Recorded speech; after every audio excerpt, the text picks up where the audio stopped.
Gracias. Bueno, entonces vemos la unidad 3, correspondiente al tema de transpiración.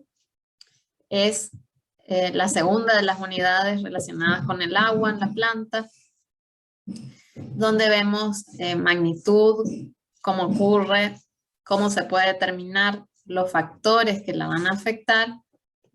Y finalmente vamos a ver cómo la planta regula la transpiración a través del movimiento de estomas y cómo nosotros podemos regularla. El objetivo es, aparte de entender cómo ocurre, sobre todo qué factores la afectan, de modo tal que ustedes la puedan controlar.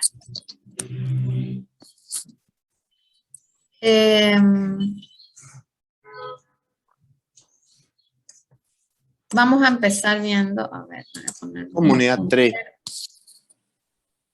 Sí, acá es la unidad 3, acá me equivoqué. Unidad 3 es. La 2 es potencial hídrico, estos 3. Me quiero corregir ya, pero después.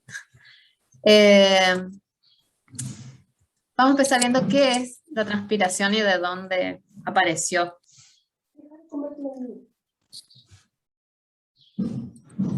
Las plantas, digamos, cuando tuvieron su origen, aparecieron en un medio acuático. Tenemos las algas que estaban sumergidas completamente en el agua. Entonces, no necesitaban tener estructuras para transportarla, como así tampoco necesitaban un sostén porque estaban flotando en el agua y tampoco necesitaban protegerse de la deshidratación. Cuando las plantas fueron colonizando, fueron avanzando sobre el ambiente terrestre, en un inicio no tenían esa división en distintos órganos, en distintos tejidos. Y entonces teníamos, digamos, estructuras más simples, no teníamos un órgano que se encargue de absorber agua y nutrientes, y un órgano que se encargue de la fotosíntesis, sino como que era todo el vegetal que, digamos, de alguna forma podía cumplir distintas funciones. Hasta que aparecieron rizoides que, al estar más, aumentaban el contacto con el suelo, favoreciendo la absorción de agua y de nutrientes. Y a medida que las plantas fueron evolucionando, estas estructuras se fueron haciendo cada vez más ramificadas y fue emergiendo también una división en funciones donde ya la parte en contacto con el suelo se especificó en el anclaje de la planta, en la absorción del agua y de nutrientes, mientras que la parte aérea fue aumentando también su superficie en forma tal de favorecer el intercambio gaseoso y la captación de energía lumínica. Hasta que llegamos a la estructura de las plantas actuales. Fue así que en las plantas primitivas, en muchos casos, tenían tallos que se iban dividiendo, eran más bien cilíndricos, donde no había diferencia entre una cara y otra, hasta que estos también se fueron aplanando, donde también fueron emergiendo distintos tejidos dentro de la hoja que diferencian la cara adaxial de la abaxial. Y así llegamos entonces a nuestras plantas, las que vemos ahora, a nuestros cultivos, donde tenemos las raíces encargadas de anclar la planta al suelo, de absorber agua, nutrientes, en algunos casos funcionar como órgano de reserva, y una parte aérea que está expuesta a una atmósfera muy seca, que se va a encargar de realizar la fotosíntesis, de fijar el dióxido de carbono, convertirlo a moléculas orgánicas, y va a ser lo que va a ser usado también por esa parte que se encuentra bajo el suelo y que no puede captar la energía lumínica. Recordemos, como decíamos ya en la clase pasada, que de casi toda el agua que absorbe la planta, se va a perder por transpiración al abrirse los estomas. Y es muy poca la que se usa realmente para el crecimiento y para las reacciones bioquímicas, como la fotosíntesis. Profesora, usted habló de que la parte aérea se encarga de fijar el nitrógeno, ¿entendí bien? El dióxido de carbono. Bueno. El nitrógeno la planta no lo puede fijar así nomás. Si bien hay más del 70% de nitrógeno, no lo puede fijar lamentablemente por el triple enlace, que es una molécula muy estable. La planta no tiene la capacidad de romperlo a menos que esté asociada, ya vamos a ver, con microorganismos que sí pueden aprovechar ese nitrógeno atmosférico. Si no, la planta lo tiene que tomar del suelo. Lo que toma, no sé, por ahí me equivoqué y les dije nitrógeno. Lo que toma de la atmósfera es el dióxido de carbono. Bueno. Entonces, la planta, para poder tener un buen intercambio gaseoso con la atmósfera, acuérdense que hay 0,03 o 0,04% de dióxido de carbono, que serían 300 o 400 partes por millón, digamos, las últimas determinaciones están más de 415, 430 partes por millón, comparado con lo que hay de oxígeno, que son 210.000 partes por millón. Digamos, la diferencia es abismal. Entonces, las plantas, para poder aprovechar ese dióxido de carbono, necesitan tener un buen contacto con el aire. Y para eso, ¿cómo se logra? Teniendo poco espesor, pocos estratos de células, pero mucha superficie. En lugar de ser un órgano más redondeado, cilíndrico, como eran antes, que en realidad en esas atmósferas primitivas el dióxido de carbono era mucho más alto, entonces tampoco era muy necesaria esta estructura, pero las plantas ahora, las plantas más evolucionadas que tenemos ahora necesitan ese buen intercambio gaseoso. Entonces las hojas son aplanadas y de poco espesor. Obviamente que tenemos toda la variabilidad de formas en los vegetales, hay de todo, pero digamos en general la estructura de una hoja es esa que favorece el intercambio gaseoso y la captación de luz. ¿Qué pasa? Tiene mucha área foliar para mejorar la captación de dióxido de carbono, pero eso también es mucha superficie a través de la cual se pierde agua. Entonces, en general, tiende a lograrse un equilibrio, un compromiso entre lo que es fotosíntesis, captación de dióxido de carbono, y transpiración o pérdida de agua. Acuérdense entonces, nosotros tenemos nuestra epidermis protegida por la cutícula, una primer capa de células de parénquima empalizada, donde principalmente se capta la energía luminosa que está orientado hacia la cara de las hojas que va a recibir la radiación solar. Por debajo tenemos un parénquima más lacunoso con mayores espacios intercelulares, que lo que va a favorecer es que el dióxido de carbono que entra por los estomas, que están principalmente en la cara abaxial, llegue más fácilmente hacia estas células del mesófilo.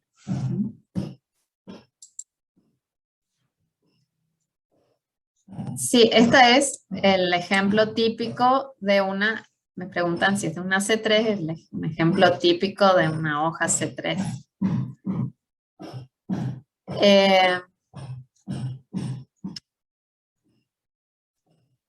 Digamos, esta estructura lo que tiende a hacer, y la disposición de estomas en la cara abaxial, es a favorecer el flujo del dióxido de carbono hasta el lugar donde va a ser aprovechado, reduciendo dentro de lo posible la salida del vapor de agua desde la cámara subestomática hasta el aire.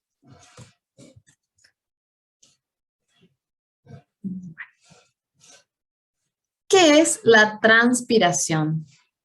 La transpiración es pérdida de agua en forma de vapor. Si hablamos de pérdida de agua en forma líquida, nos estamos refiriendo a la gutación, que vamos a ver también más adelante, y en la clase que viene vamos a ver de dónde se origina esa gutación. Entonces vamos a empezar viendo transpiración, pérdida de agua en forma de vapor. Y desde de dónde aparece ese vapor que va a salir a través de los estomas. ¿Por qué tenemos transpiración?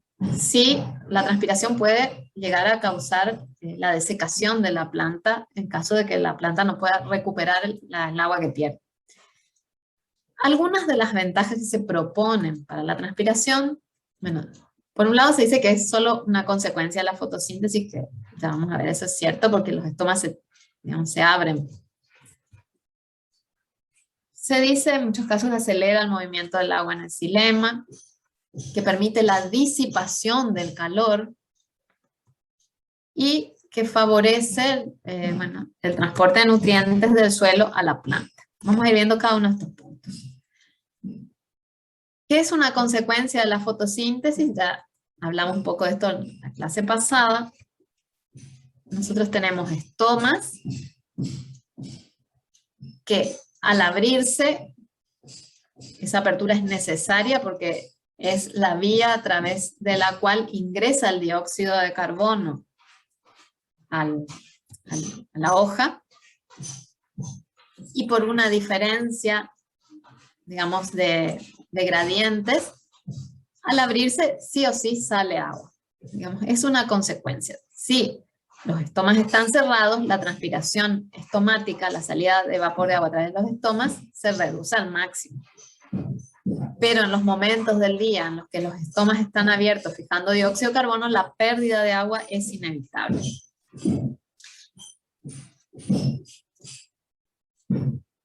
Si un tejido se forma en una atmósfera con alta concentración de dióxido de carbono, lo que en general ocurre es que se encuentran menos estomas por unidad de superficie, porque la cantidad de dióxido de carbono que ingresa a través de esos pocos estomas es suficiente ya para abastecer toda la parte bioquímica de la fotosíntesis de fijación de dióxido de carbono.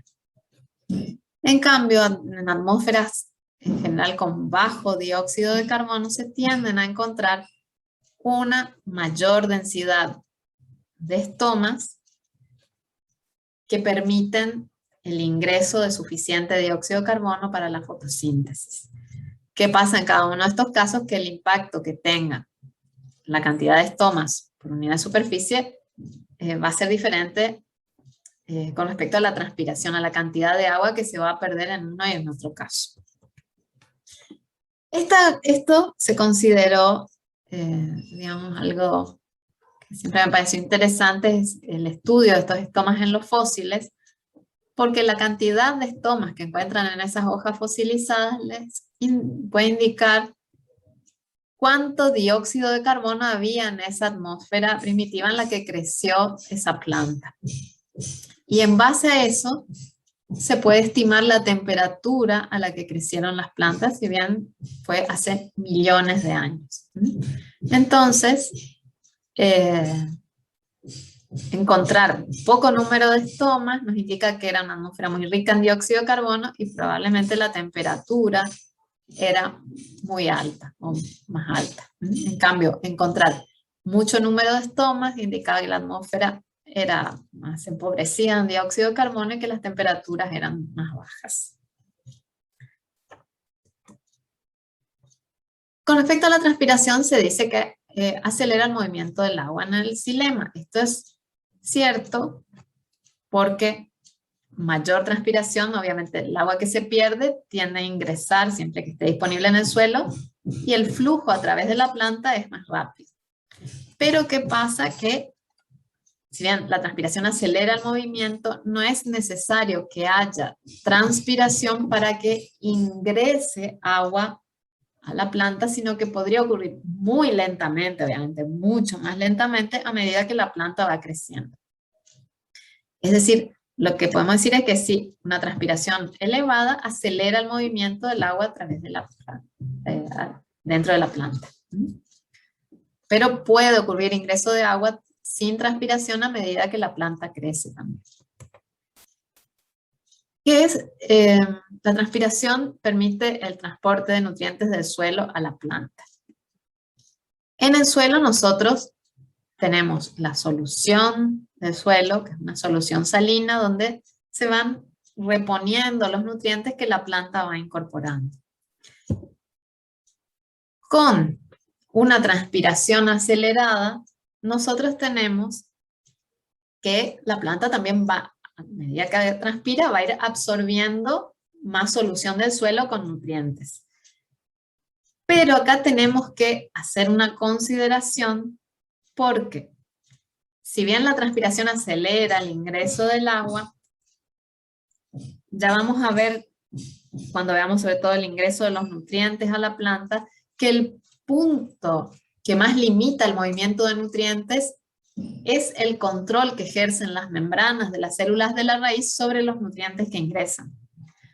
Porque cada nutriente tiene un mecanismo, algunos ingresan a través de canales, otros tienen bombas específicas, algunos con gasto de energía. Entonces, si bien la transpiración acelera el movimiento de nutrientes, en realidad el punto que controla la velocidad con que van a ingresar es el pasaje a través de las membranas en la raíz. Acuérdense que para que llegue el agua con nutrientes hasta el xilema, tiene que haber pasado por la banda de Caspary. La banda de Caspary lo que hace es forzar al agua con nutrientes a que atraviese una membrana para poder atravesarla. Entonces ahí hay un control muy estricto de lo que va a entrar al simplasto de la raíz y va a seguir su vía después en los tejidos vasculares.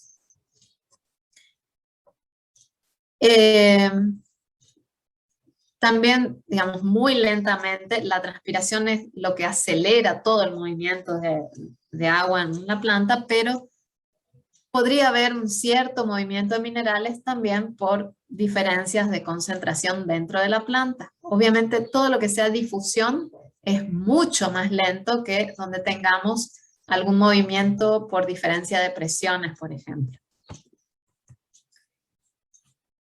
La transpiración, digamos, otra de las ventajas que tiene es la disipación del calor. Habíamos visto que el calor latente de evaporación del agua es alto, es decir, absorbe mucho calor para cada molécula que se pierde, absorbe una gran cantidad de calor antes de pasar a esa fase gaseosa. Entonces, ese calor que absorbe de la fase líquida, digamos, de la hoja, al desprenderse, hace que la hoja tenga un efecto refrigerante.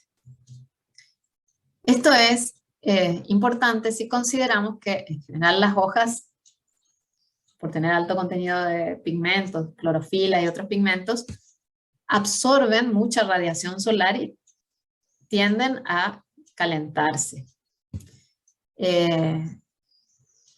Y en estas hojas, digamos, el mantenimiento de las hojas dentro de una cierta temperatura es importante porque hay muchas reacciones que están ocurriendo allí y que tienen un rango óptimo de temperaturas. Entonces, si la hoja alcanzase temperaturas muy altas, muchos de estos procesos se verían afectados. Por suerte, el agua tiene ese calor de evaporación tan alto que hace que cuando las hojas transpiran, se lleve parte del calor, se disipe parte de ese calor y las hojas se mantengan dentro de un rango de temperaturas más favorable para muchas de estas reacciones. En general se considera que si tenemos entre 30 y 40 grados, la transpiración puede hacer que la temperatura de la hoja sea unos 3, 4, 5 grados más baja que la temperatura del aire.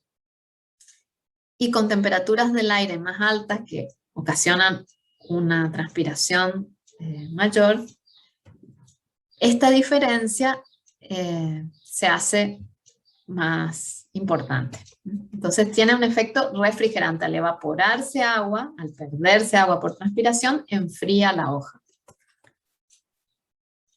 Esta transpiración puede ocurrir a través de distintas vías. Entonces tenemos, acuérdense entonces, en nuestra hoja tenemos la cutícula que habíamos ya dicho que impermeabiliza la hoja evitando que se pierda excesivamente agua a través de toda la superficie. Tenemos nuestros estomas principalmente en la cara abaxial y entonces una de las transpiraciones, de los tipos de transpiración que tenemos es la estomática, es decir, la pérdida de vapor de agua a través de los estomas. Tenemos también una cierta transpiración cuticular que ya vamos a ver, porque si bien la cutícula impermeabiliza en parte la epidermis, no es 100% eficiente. Y tenemos también otras estructuras a través de las cuales se pierde agua en forma de vapor, que son las lenticelas, que se pueden encontrar en tallos y en frutos. La cutícula. ¿Qué función entonces cumple? Dijimos que como las hojas son órganos aplanados para favorecer captación de luz e intercambio gaseoso, son órganos que pueden deshidratarse fácilmente. Y la cutícula impermeabiliza las epidermis, pero existe lo mismo una cierta pérdida de agua que puede ser 5 o 10% o menor en caso de plantas adaptadas a ambientes desérticos donde la cutícula sea más gruesa.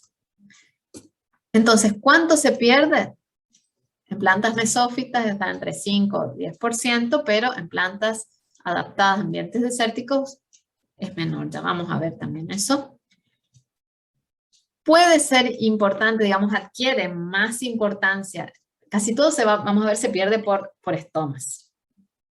Pero la pérdida de agua por cutícula se hace importante cuando los estomas están cerrados. Digamos, en ese caso, el otro órgano por donde se sigue perdiendo agua es por la cutícula, especialmente con atmósferas muy secas, muy demandantes, y en plantas que tienen una cutícula delgada, es decir, en aquellas que normalmente crecen en zonas o palustres o donde siempre hay agua a disposición. Si nosotros encontramos cutículas más gruesas, con menor transpiración cuticular, podemos relacionar esa característica con una adaptación al xerofitismo. Es decir, esa es una característica de las plantas xerófitas. Fíjense, en las mesófitas dijimos estaba alrededor del 10%, puede llegar hasta el 20%, pero en general es más bajo. Y en una planta xerófita son valores muy bajos de transpiración cuticular, es decir, son muy eficientes para que una vez que los estomas estén cerrados, la planta pierda muy poca agua a través de la cutícula. Dentro de una misma especie también puede haber diferencias en el espesor de las cutículas dependiendo de las condiciones en las que crezcan. Por ejemplo, las plantas ya están creciendo al sol o en ambientes más secos van a tender a formar una cutícula más gruesa que las que estén en la sombra o en ambientes donde siempre tienen alta humedad. Acá tienen algunos ejemplos de cuánto pueden perder por cutícula distintas especies y pueden ver que una cactácea, por ejemplo, pierde solo 0,14 miligramos de agua por hora por gramo de peso fresco, que es muy poco si la comparamos con calta, que es una planta palustre que puede llegar a perder 47 miligramos de agua por hora por gramo de peso fresco. Hay variaciones de acuerdo al ambiente en el que crece. Para esta planta perder agua por cutícula no es un problema porque está en un ambiente donde siempre hay agua a disposición.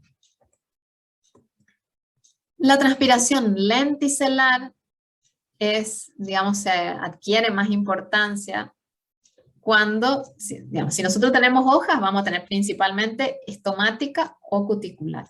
Si perdemos las hojas en invierno, entonces ahí es donde la transpiración lenticelar adquiere más importancia. Y digamos, en muchos casos la absorción de agua también es baja en esos periodos. Digamos, el movimiento de agua a través de la planta es bajo, porque al no tener hojas, digamos, va todo más lentamente. Pero no son los únicos órganos a través de los cuales se puede perder, sino que también en algunos frutos tenemos las lenticelas y que pueden determinar la pérdida de agua una vez que el fruto está cosechado y puede ser algo indeseado. Entonces, en algunos casos, algunos órganos que se cosechan y se esperan vender en un plazo más o menos mediano o largo, se pueden cubrir con ceras en algunos casos, evitando esa deshidratación que continúa a través de lenticelas. Y vamos ahora a concentrarnos en la transpiración estomática, que es la más importante por su intensidad con respecto a las otras, que puede llegar a ser el 90 o 95% de la transpiración total de la planta. Es decir, principalmente el agua se va a perder a través de los estomas. La otra vez un compañero preguntaba el número de estomas que se pueden encontrar. Después más adelante tenemos otro cuadro con otros ejemplos, pueden encontrar en los libros. Recuerden, si van a hablar de número de estomas, presten atención a las unidades, si está por centímetro cuadrado o por milímetro cuadrado. Si esto lo quieren pasar a milímetros cuadrados, tenemos que dividir por 100, entonces el valor cambia mucho, por eso presten atención. Lo importante acá es que vean cómo se relaciona. Tiene, por ejemplo, en el girasol tiene más estomas en la cara abaxial, y fíjense cómo está relacionado directamente con la cantidad de agua transpirada por una y otra cara.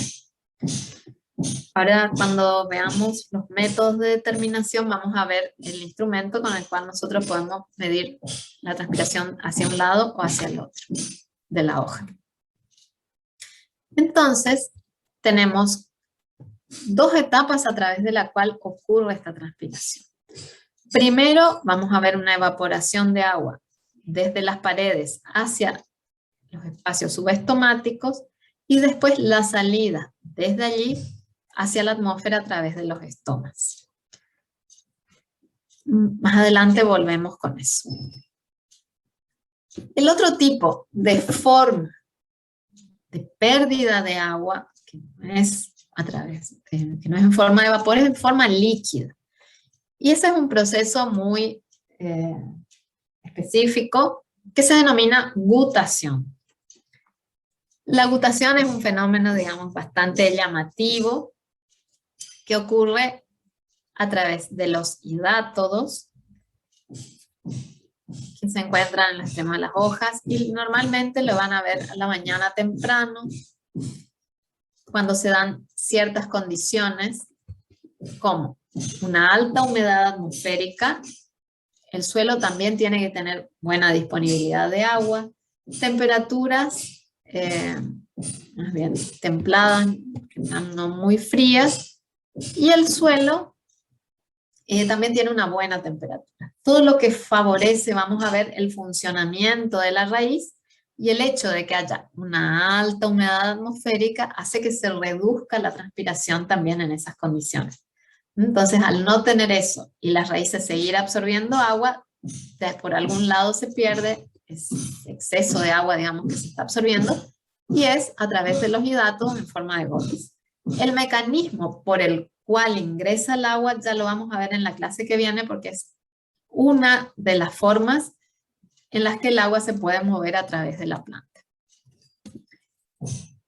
Se da entonces en esas condiciones cuando tengo baja transpiración, entonces el agua que se absorbe supera lo que se pierde en forma de vapor y se pierde en forma líquida.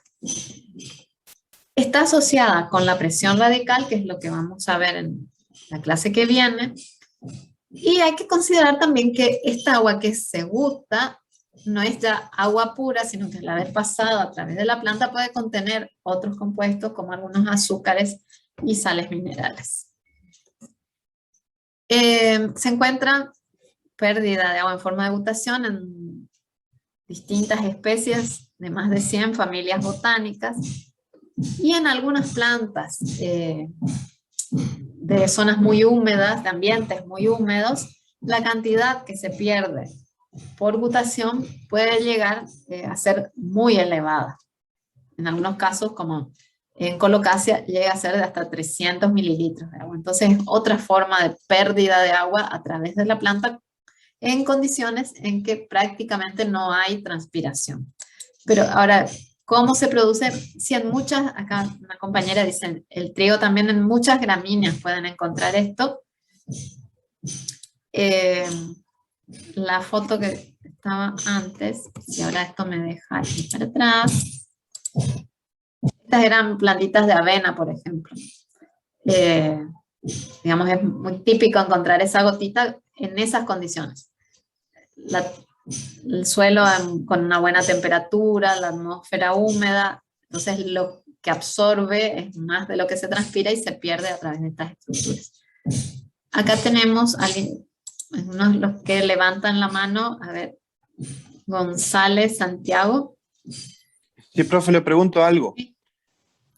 En cuanto referido a lo que dijo el compañero ahí del trigo, justamente el ejemplo, ¿siempre es favorable la agutación o no para la planta en sí? Y digamos, no es una desventaja porque está perdiendo el exceso de agua que absorbe. Porque, por ejemplo, el año pasado en la zona del Chaco, en la siembra del trigo llovió muy poco y justamente a la mañana temprano se veía, digamos, que la planta estaba despidiendo gotas y estaba seco el ambiente, digamos. O sea, o sea, no sé si ya lo hacía por el mecanismo en sí o porque en verdad le sobraba agua a la planta, digamos. Bueno, en la clase que viene vamos a ver el mecanismo, digamos, acá nos adelantamos un poco, pero en general se dan esas condiciones de alta, que tienen poca transpiración, porque si la humedad si el ambiente está muy seco, en general se va a perder por estomas. Normalmente esto ocurre a la noche cuando los estomas están cerrados, que no hay transpiración y la plántula sigue absorbiendo agua. Entonces, por algún lado se pierde. Cuando nos adelantamos ahora un poquito, después vamos a volver igual, vamos a repetir esto en la clase que viene. Esta presión radical, que dice acá que es lo que hace que se mueva el agua, digamos, el agua entra a los tejidos vasculares arrastrando, vienen no solo agua, sino que entran también nutrientes. Estos nutrientes que entran, que pasan a través de la membrana, todo el control de las membranas de las células de la raíz, del córtex, entra por ahí, después pasa la banda de Caspary, que está en la endodermis, llega a los tejidos vasculares. Cuando llega al xilema, es agua con nutrientes. Estos iones que ingresan hace que el potencial hídrico de ese xilema sea bajo, que baje.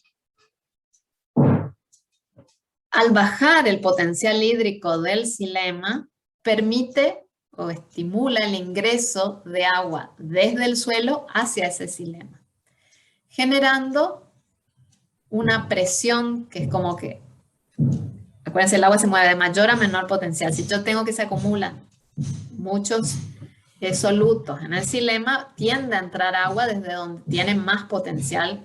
En general es la solución del suelo, a menos el suelo esté demasiado seco.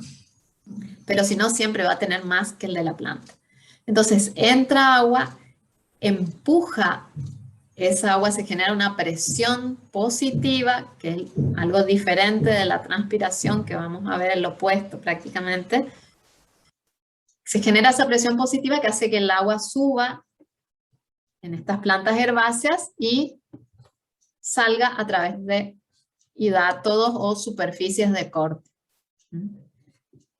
Es probable, si el suelo estaba seco, pero es probable que en el xilema haya habido una concentración de solutos tal que estimulaba todavía el ingreso de la poca agua que había en el suelo hacia la planta.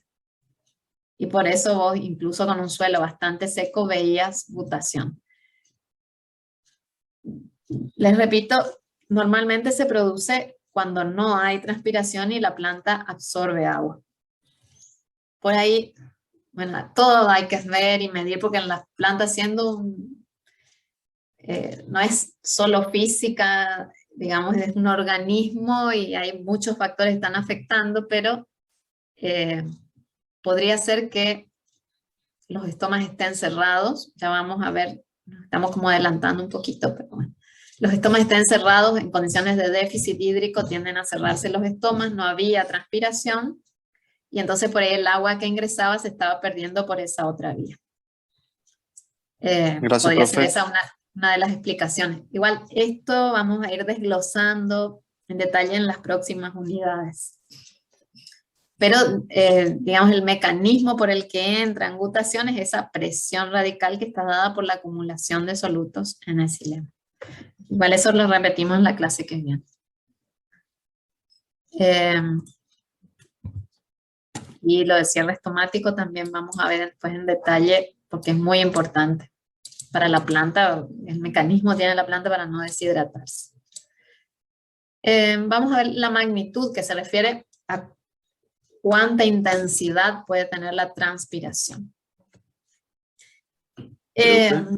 Sí. Disculpe, ¿le puedo hacer una pregunta acerca del ejemplo que dio de la hoja de girasol?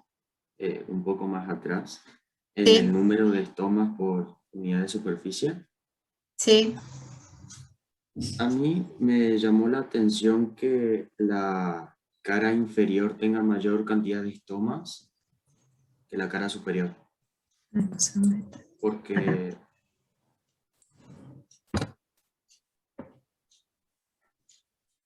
ahí me llamó la atención que se pierda más agua en la cara inferior que en la superior. Creo que la inferior tipo es como la parte sombreada, digamos, y la superior es la parte donde da el sol. Por eso me llamó la atención. Sí, si bien es la parte sombreada, es la parte que tiene más estomas. Y, digamos, la cantidad de agua que se pierda, ¿sí? Claro, no tendría que ver porque el sol, lo que yo tengo entendido, no tiene que ver con la transpiración, o sea, afecta un poco, pero en realidad la transpiración se da más que nada por un remanente de energía de las células que hacen que se evapore el agua, no sería tanto por el sol, sino que era más por eso, también eso había explicado el claro, ingeniero Plasma. yo porque pensaba que le dé el sol en esa parte de la hoja hace que se pierda más agua. Pero tiene eso poco, ustedes tienen que pensar, la transpiración estomática es la salida de agua a través de los estomas. Y si ustedes tienen el doble de estomas, van a tener mayor transpiración sí o sí cuando los estomas estén abiertos. Porque si no, para la planta tener esta cantidad de estomas arriba ya podría ser, digamos, perjudicial porque se deshidrataría, si fuese por eso. Tengan en cuenta que si bien en la cara abaxial no incide directamente la radiación, pero está en una atmósfera, digamos, no es que hay tanta diferencia entre la temperatura que vayan a tener en la cara abaxial y adaxial. Entonces, la humedad relativa que esté rodeando a esa hoja es lo principal que va a determinar cuánta agua se pierda. Y si ustedes tienen más aberturas a través de la cual se pierde agua, van a perder más agua. Pero por eso, digamos, esto sería todavía mayor si no estuviesen en esa zona. Si tuviesen los 15.000 acá, sería una pérdida todavía mayor de agua. claro, es por la necesidad de la planta y en ese caso se deshidrataría, ¿no? Sí, fíjense que si bien esto es prácticamente el doble de esto, la cantidad de agua que se transpira no llega a ser el doble. Es bastante menos del doble de la cantidad de agua que se pierde en la cara adaxial. Porque acá tendrían, si fuese prácticamente 5,4 o 5 miligramos por centímetro cuadrado por hora. Entonces protege en cierta medida tener los estomas en la cara abaxial, está protegiendo un poco más de la deshidratación, pero la atmósfera en la que se encuentren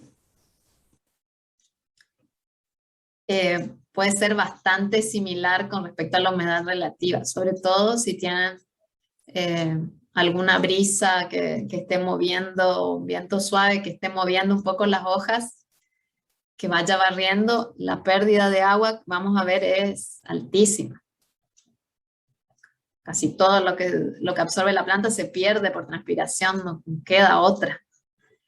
Porque al abrirse los estomas se pierde agua. Ahora, el girasol es una planta, digamos, de ambiente más mesófita, no es de las que esté más adaptada a condiciones donde falte el agua. En esas otras, donde realmente sea un problema, que hayan evolucionado para zonas donde la disponibilidad de agua sea limitante, no solo es que van a tener los estomas en la cara abaxial, sino que tienen también otras medidas que limitan en cierta medida la pérdida de agua, como los estomas en criptas o que presentan el acartuchamiento de hojas o el movimiento de hojas. Vamos a ver, por ejemplo, incluso en las hojas, que se pueden mover las hojas exponiendo los tricomas que reflejan en parte la radiación, digamos. Por ahí hay otras plantas que tienen otras estrategias que las hacen más eficientes. Tienen muchas especies donde la proporción de estomas es prácticamente igual en las dos caras, porque la economía de agua para esa especie no es tan importante porque crece en ambientes donde en general no escasea. Y otras que ya están adaptadas a esos otros ambientes tienen una gran cantidad de otros ajustes de su funcionamiento para economizar, que no están relacionados solamente con tener los estomas hacia abajo, sino tienen muchas otras adaptaciones para economizar el agua. ¿Está? Profe. Sí. Profe, en cuanto a lo que dijo el compañero que veía el fenómeno de gutación cuando el ambiente estaba muy seco, lo que había yo escuchado algo, no sé si ya lo dijo o no, era que la planta lo que hacía era liberar, digamos, soluto de la célula para poder mantenerse, mantenerse turgente, le quiero decir, y de esa manera, bueno, se hacía más eficiente en cuanto a la sequía, que era lo que se estaba probando, digamos, para que la planta pueda soportar ese periodo de sequía. Ahora, la pregunta sería si esos solutos se liberan así en forma de gotita por los hidratos o cómo sería ese traspase. En general, como adaptación a situaciones de déficit hídrico, acá lo que nosotros vemos en la gutación es presión radical que se genera normalmente en cualquier planta, digamos, se puede generar porque ingresan solutos nutrientes que entran con el agua, que son nutrientes que después la planta los va a transportar y aprovechar. Ahora, para adaptaciones a déficit hídrico, lo que se acumulan en general son otros solutos que digamos, no hay que atribuir a las plantas capacidad volitiva de voluntad, no es que la planta quiera acumular, sino que se acumulan, las plantas se sintetizan otros solutos que no está dada ya por un aumento en la concentración porque falta agua, entonces lo que aumenta su concentración, sino que es una síntesis de nuevos solutos que son osmóticamente activos, que hacen que baje el potencial hídrico de la planta y permita mantener un gradiente entre el suelo y la planta, permitiendo que siga ingresando. En ese caso, lo que normalmente se sintetiza en muchas especies es un compuesto que se llama prolina. En otras especies hay glicino-betaína, que son compuestos orgánicos que se sintetizan. Como son osmóticamente activos, hacen que baje el potencial hídrico de la planta y que se mantenga un gradiente entre el suelo y la planta, permitiendo el ingreso incluso a medida que el suelo se va secando. Digamos, eso es a lo que se apunta a veces cuando se busca tolerancia al déficit hídrico. Lo que se estudia es la capacidad de ciertas especies de acumular estos compuestos osmóticamente activos, que es lo que se llama, nos estamos ya adelantando, pero se llama ajuste osmótico. Es un aumento en la concentración de solutos no dado por la falta de agua, porque se deshidrata y se acumula lo que ya está, sino que se incorporan más solutos, se sintetizan más solutos, que son estos compuestos orgánicos que hacen que baje el potencial hídrico y se mantenga el gradiente. Porque piensen, si un suelo se va secando, tiende a asemejarse al potencial hídrico de la raíz hasta que llega un momento en el que la raíz ya no va a poder tomar agua porque tiene un potencial similar al del suelo. Entonces lo que ocurre en esas plantas es la síntesis de estos compuestos que hacen que baje más el potencial hídrico de la planta y se mantenga un gradiente y pueda seguir absorbiendo parte del agua del suelo.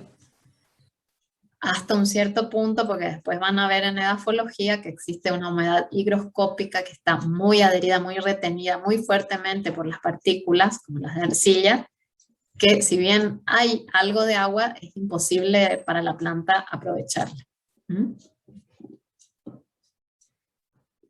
No sé si hay alguna otra duda. Esos activos, ¿qué planta los sintetiza? Me colgué en esa parte. Existen, digamos, sí. Se van estudiando en distintas especies, digamos, se siguen analizando porque sería lo que se sintetiza en las plantas que pueden tolerar. En muchas gramíneas se pueden sintetizar estos compuestos en algunas de las cultivadas, en algunas especies forrajeras. Y lo interesante es que si la prolina que ponen en la yerba mate, digamos la prolina es en general el que está más difundido como compuesto osmóticamente activo. Se siguen descubriendo a medida que se van estudiando en otras plantas que también las sintetizan. Y lo interesante es que esta síntesis de prolina que baja el potencial, digamos, es un soluto, que así como baja el potencial hídrico permitiendo que siga entrando agua, piensen también en otro efecto que es durante el invierno, por ejemplo, al tener más solutos, tienen un potencial hídrico más negativo, ¿no es cierto? Tienen esa cantidad de solutos que lo que produce también es un descenso crioscópico.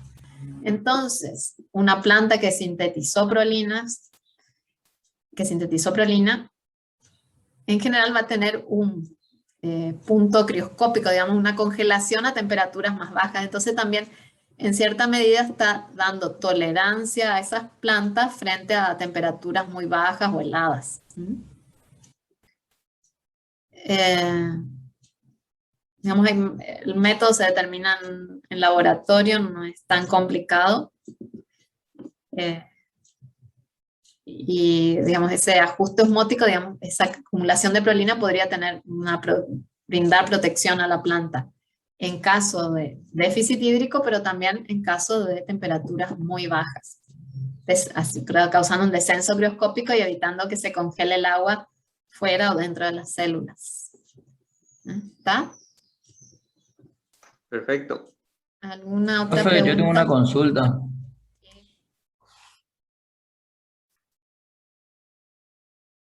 Decime. Profe, Sí.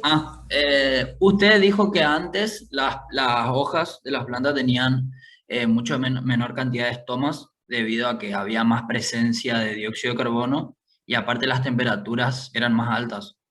Ahí hay que tener en cuenta los dos factores, o sea, temperaturas altas y cantidad de dióxido de carbono, o solo cantidad de dióxido de carbono con respecto a las presencias de estómago. Estamos hablando, en ese caso eran, bueno, las atmósferas primitivas, que ustedes saben que el dióxido de carbono es uno de los responsables, la cantidad de dióxido de carbono que tengamos es del calentamiento global. Cuanto más dióxido de carbono haya, nos está indicando que había más calentamiento, que tendría a mantenerse el calor dentro, acá en esta zona cercana a la superficie terrestre, y determinaba, digamos, eso tenía una influencia sobre los animales, las especies que crecían en ese momento. Pero, digamos, ahora, a 500 millones de años, ¿cómo sabemos qué temperatura hubo ahí? Y bueno, esto, mirando los restos fósiles, nos puede indicar, porque ven, uy, esta tenía un montón de estomas, entonces les indica que si tenía más estoma era probable que se haya formado cuando había poco dióxido de carbono, y si había pocas concentraciones de dióxido de carbono, entonces no había tanto calentamiento de la atmósfera como en otros periodos en el que encontraban plantas con muy pocos estomas. Digamos, es un índice, un indicador de qué temperatura imperaba en el momento en el que se formó ese tejido. Bueno, ya es la hora, así que voy a sacar esto. A ver, esperen, miro dónde quedamos, pero esperen, les sigo hablando. Digamos, algo interesante ahí. Esperen, controlo a ver dónde quedamos para ver. Bueno, vamos a seguir con la magnitud, empezamos la clase que viene, entonces. Bien. Profe, en magnitud habíamos quedado. Sí, ahí vi. Entonces desde ahí seguimos la clase que viene. Algo interesante, ya que estamos hablando, y bueno, ya nos fuimos por las ramas, es interesante el efecto, ahora están a full acá también, el efecto que tuvieron las plantas al ir colonizando la Tierra sobre la atmósfera en la que crecían. Porque, imagínense, primero, bueno, estaba todo en el agua, existían las algas. Cuando fueron evolucionando, colonizando el ambiente terrestre, la proliferación de plantas fue tal, plantas que van secuestrando el carbono, porque van fijando el dióxido de carbono para formar sus estructuras. A propósito, parece este ruido. Bueno. Digamos, secuestraron tanto dióxido de carbono que causaron un descenso en el contenido de dióxido de carbono de la atmósfera. Entonces, una atmósfera que era más anaeróbica tendió a volverse más aeróbica, y así fue también el efecto. Digamos, a su vez, las plantas encontraron un ambiente con mucho dióxido de carbono. Propagaron tanto que causaron un descenso al fijar dióxido de carbono, bajó el dióxido de carbono, pero a su vez tenemos un efecto de la atmósfera sobre la planta que afecta a la atmósfera, y de nuevo una atmósfera que va a tener menos dióxido de carbono, que va a tener un efecto sobre la planta que va a necesitar aplanar su superficie y aumentar de nuevo de alguna forma el contacto con la atmósfera para captar lo poco de dióxido de carbono que hay.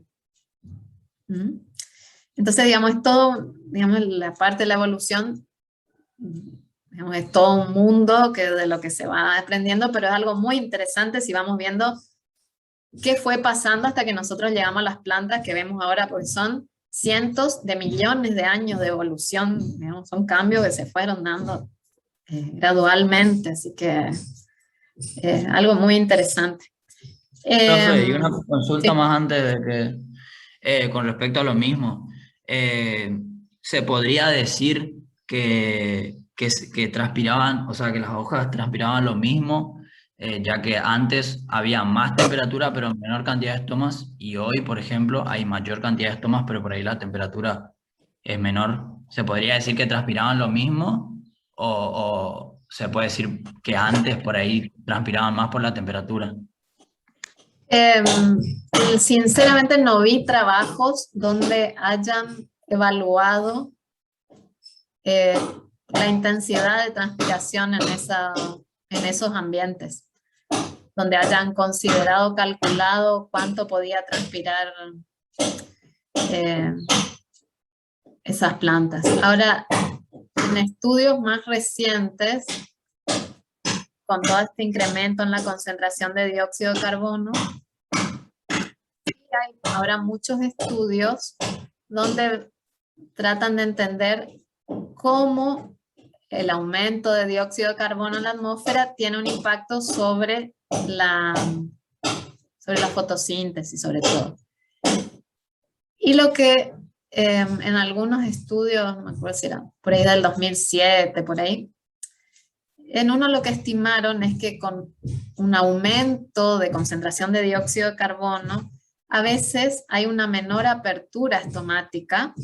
En algunas especies no llegan a abrirse completamente y el intercambio ya es suficiente. Y que eso sí tiene un impacto sobre la transpiración.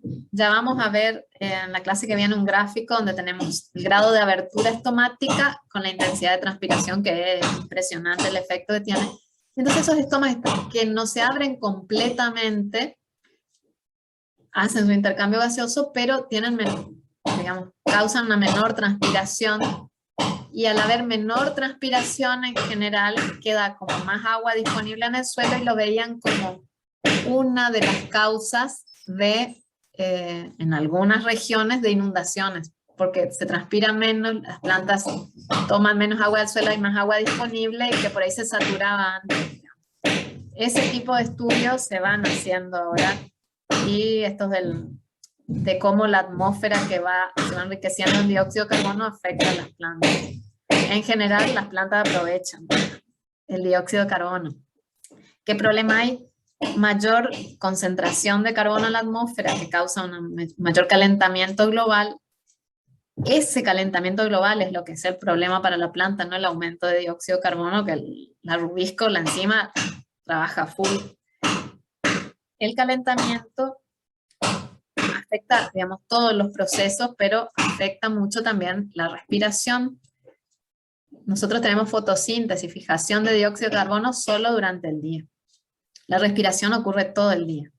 Si tenemos temperaturas altas a la noche, las plantas siguen respirando y pueden perder gran parte de lo que fijaron durante el día de carbono, y eso sí sería perjudicial. Entonces, digamos, cuando empezamos a ver cómo afectan los factores ambientales a la planta, hay que considerar un montón de cosas. No es solo sobre uno, sino que está afectando sobre distintos procesos en la planta, y es algo complejo si analizamos todo juntos. Ya te doy la palabra, Rosso. Acá una de las compañeras pregunta si cuando la planta era acuática tomaba dióxido de carbono del agua y de la atmósfera. En un líquido, los gases disueltos van a estar en equilibrio con los gases que estén en la atmósfera de acuerdo a la temperatura, ¿no? Recuérdense, con mayor temperatura disminuye la solubilidad de los gases y tienden a perderse. Entonces, para cada temperatura hay una concentración de equilibrio con la atmósfera. Ustedes van a tener, si estaban en agua dulce o si eran de agua salada, gases disueltos, y las plantas que son acuáticas completamente sumergidas, lo que toman, tienen la capacidad de absorber esos gases que están disueltos en el agua, en equilibrio con la atmósfera. Rosso, y después Maquilari. Tan azul. Ahora termina la teoría y van a parar. Lo que le quería preguntar es las unidades de transpiración. Esos valores que usted tenía ahí del girasol, ¿es para el caso que no haya viento, que la humedad sea entre 60, 70, que las temperaturas, o sea, eso es estándar, digamos? Sí, eso, digamos, un ejemplo en condiciones así estándar. Pero eso vamos a ver la intensidad de algunos gráficos, vamos a ver en la clase que viene cómo puede variar, porque la transpiración, digamos, dependiendo si los estomas están abiertos o cerrados, puede ser de casi 0 hasta valores más elevados. Las unidades siempre van a ser volumen de agua o peso del agua que se pierde. Por unidad de superficie, pues lo tenemos que referir en cuánto se está perdiendo eso y en unidad de tiempo. De eso vamos a ver ya unos gráficos la clase que viene y cómo la medimos. Perfecto. Y Maquilari. Profe, mi consulta es ¿cómo hace la planta para reducir la transpiración? ¿Qué efectos hay? Porque tengo entendido que hay varios. Sí, bueno, eso también, ustedes me hacen adelantar de la clase que sigue, vamos más adelante. Por ahora sí les menciono brevemente, lo que después vemos en detalle, digamos, el mecanismo más simple, lo principal, lo primero, la primera respuesta que tiene una planta cuando está transpirando más de lo que puede absorber es el cierre estomático. Vamos a ver ya cómo está regulado ese cierre de estomas. Vamos a ver, normalmente cuando hay buen abastecimiento de agua, los estomas siempre se abren a la mañana, se cierran a la noche, entonces esa es una regulación. Cuando falta agua, tiene que haber algún mecanismo que produzca ese cierre antes de que se deshidrate. Entonces, vamos a ver que hay una hormona, el ácido abscísico, que es la que determina ese cierre estomático en condiciones de déficit hídrico. Ese cierre se puede producir también por una deshidratación de los estomas directa, sin que llegue a acumularse ácido abscísico, como en el caso de que haya viento fuerte. Ya vemos todo esto en la clase que viene. Y ahí también se produce un cierre de estomas muy rápido. Digamos, eso en cualquier planta. Ahora, tienen otras donde existen otros mecanismos porque ya en general están adaptadas. Durante la evolución fueron colonizando ambientes donde había periodos sin disponibilidad de agua, donde normalmente no hay buena disponibilidad de agua, entonces van teniendo otras, ahí hablamos de adaptaciones, ya son características de la especie, que es por ejemplo la presencia de estomas en criptas, que entonces se genera como una cámara. Y ya vamos a ver ahí donde se va acumulando vapor de agua y se reduce ese gradiente entre la hoja y la atmósfera. Tenemos, por ejemplo, presencia de pelos que también van a crear como una zona en contacto con la hoja donde el viento no va a tener tanto efecto, se acumula vapor de agua y va a haber menor gradiente. Pueden tener, bueno, la presencia de cutícula más gruesa para reducir la transpiración cuticular. La orientación de las hojas, en algunos casos las hojas se reorientan en condiciones de déficit hídrico o se curvan acartuchándose y creando esa atmósfera, protegiendo la zona donde están principalmente los estomas, o pueden moverse durante el día. O ya tenemos los casos más extremos donde las plantas xerofíticas evolucionaron con otro tipo de fotosíntesis donde se separa el momento en el que se fija el dióxido de carbono del momento en el que se va a aprovechar ese dióxido de carbono con las reacciones de la fase lumínica. Y en ese caso, digamos, la evolución llegó a que esos estomas, en lugar de abrirse como cualquier planta durante el día, se abran a la noche cuando la demanda atmosférica es menor. Ese sería el extremo, digamos, de esas plantas que tienen ese tipo de fotosíntesis, que en general tienen estructuras más bien esféricas o cilíndricas, reduciendo la superficie con respecto al volumen.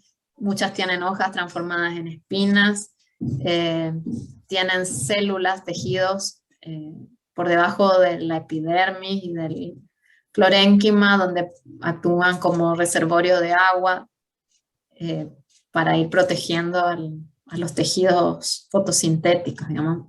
Tienen toda una graduación pero en general para una planta mesofítica, para un cultivo, al que le vaya a faltar agua, la primera respuesta de la planta es el cierre de estomas.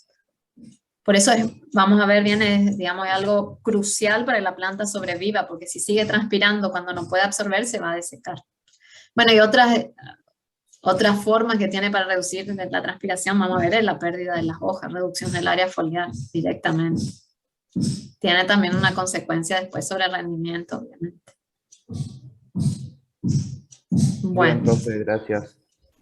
¿Una otra pregunta? Hola, profe, yo tengo una Y yo, pregunta. hola, ¿qué tal? Con respecto a la evaporación que ocurre en la célula y se libera, digamos, al espacio subestomático, ¿eso ocurre por la temperatura del aire o por la radiación, por la intensidad lumínica? Todo. Porque la radiación causa, digamos, lo que es absorbido por la hoja causa un aumento de la temperatura de la hoja, pero también causa un cierto aumento de la temperatura del aire. Al aumentar la temperatura del aire, a menos que se agregue agua a ese sistema, baja su humedad relativa, y esos dos factores hacen que el gradiente entre las hojas y la atmósfera se haga mayor. Eso vamos a ver la clase que viene en los factores que afectan a la transpiración. Digamos, tiene efecto las dos cosas. La luz, primero, que hace que se abran los estomas. La radiación que absorbe la hoja, que aumenta la temperatura de la hoja y aumenta la presión de vapor del agua que está en la cámara subestomática. El aumento de la temperatura del aire, que baja la humedad relativa y aumenta también ese gradiente. Bueno, En ahora los hidratos- la última, Sí, decime te hago porque una alguna... última pregunta. ¿Podemos decir que la transpiración participa indirectamente en el transporte de nutrientes? Sí, digamos, acá consideremos para transporte de nutrientes, eso vamos a ver en la unidad 7, vemos específicamente. Los nutrientes se mueven con el agua, entran a la planta, digamos, arrastrados, están en la solución del suelo y se mueven con el agua. La transpiración activa acelera ese movimiento dentro de la planta.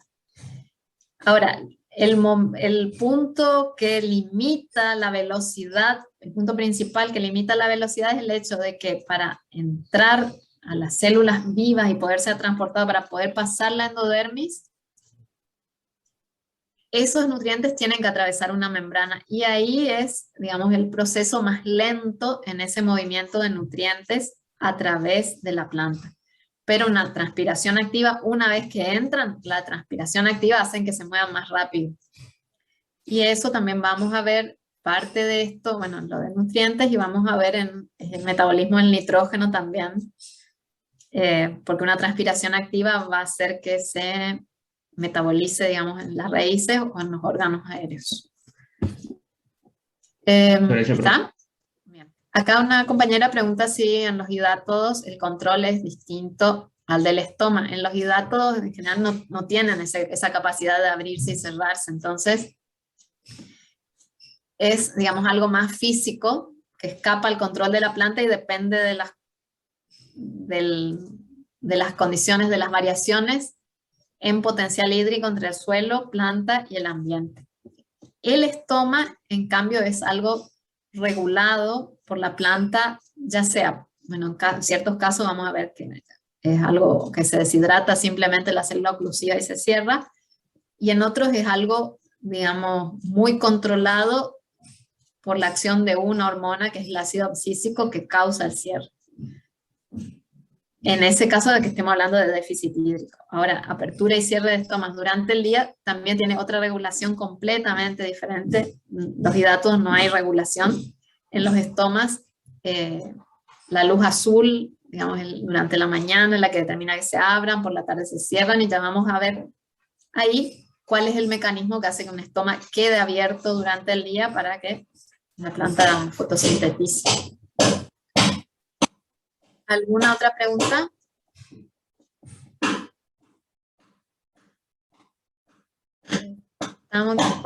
Parte de los estomas van a quedar abiertos para la respiración durante la noche, digamos. No, en general los estomas se cierran durante la noche porque la respiración, si consideran que para la respiración, fíjense, los estomas se tienen que abrir porque la concentración de dióxido de carbono en la atmósfera es muy baja. Ay, Dios mío. En cambio, la concentración de oxígeno de dióxido de carbono son 400 partes por millón. Y de oxígeno son 210.000 partes por millón. Hay tanto oxígeno que la difusión de oxígeno no se frena, aunque los estomas estén cerrados. Entonces, el oxígeno no es limitante para la respiración, aunque los estomas estén cerrados, la planta sigue respirando normalmente. Perfecto. ¿Respiración damos después en otro momento? Porque si no, No. hay una unidad de respiración, digamos. Sí, hay una unidad, la unidad 9. Ustedes se me están adelantando con todo. Ya hablé hoy todo lo que voy a dar la clase que viene y la otra. Estamos. Respiración vemos en la 9. Bien, Digamos, bien. Fisiología en realidad podríamos empezar por ahí, por cualquier parte. Podríamos empezar por fotosíntesis, bueno, o podríamos empezar por la germinación, pero bueno, empezamos por el agua porque es como uno de los factores principales que limitan la agricultura. Entonces vemos por qué el agua es tan importante para la planta y cómo se mueve. Pero, digamos, de respiración vemos la unidad 9. Lo que yo no voy a entrar en detalle es a lo que ustedes ya ven en química. La parte bioquímica, eso yo considero que ustedes ya saben, hacemos solo un repaso de para qué le sirve a la planta la glicólisis, ciclo de Krebs, todo eso, vías alternativas, y nos enfocamos principalmente en los factores que van a afectar a la respiración. Pero eso lo vemos todo en la unidad 9. Antes tenemos, ahora nos quedarían, la clase que viene seguimos con la magnitud, los factores que afectan a la transpiración y cómo la medimos, y los movimientos de estomas. Después nos quedan cómo se mueve el agua en la planta, cuáles son las fuerzas que hacen que el agua pase del suelo a la planta, de la planta a la atmósfera. Y después tenemos las 5 que se refiere a cómo se genera un déficit hídrico, cuáles son las etapas. Tenemos todo eso todavía de agua para ver. Después recién pasamos a los nutrientes, cuáles son los nutrientes esenciales y cómo ingresan y se mueven en la planta. Y después vamos a fotosíntesis y respiración. Después tenemos que ver cómo se mueve. ¿Cómo? Buenísimo, entonces le digo. Que nos vemos en la próxima clase, entonces.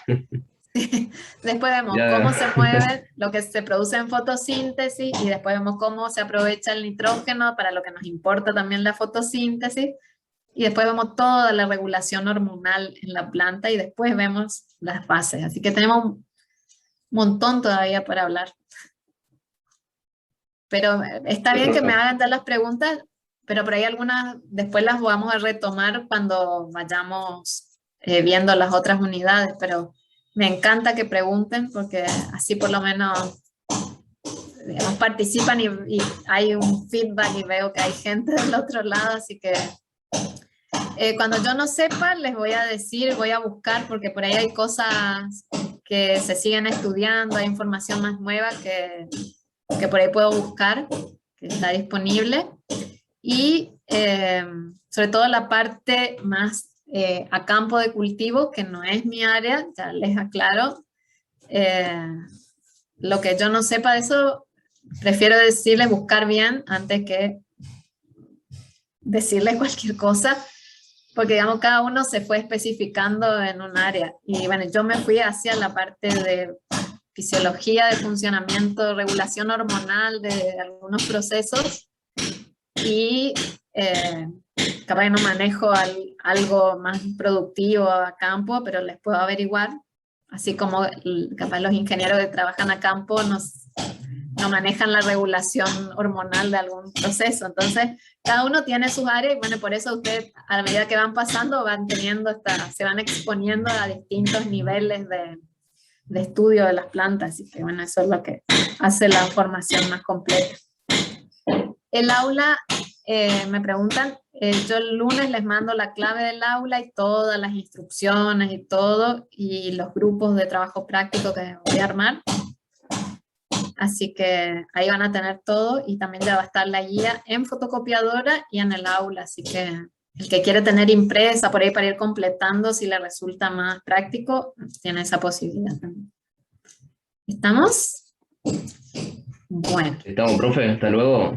Bueno, Tenga un chao. lindo día. Nos vemos. Gracias. Igualmente nos vemos el miércoles entonces en el salón de usos múltiples. Los que puedan ir. Disculpe, profesora. Sí. ¿Por dónde va a mandar el lunes los grupos y eso? Voy a colgar, se va a poner en anuncios de Bedelía, que ahí yo sé que bueno, a todos les llega.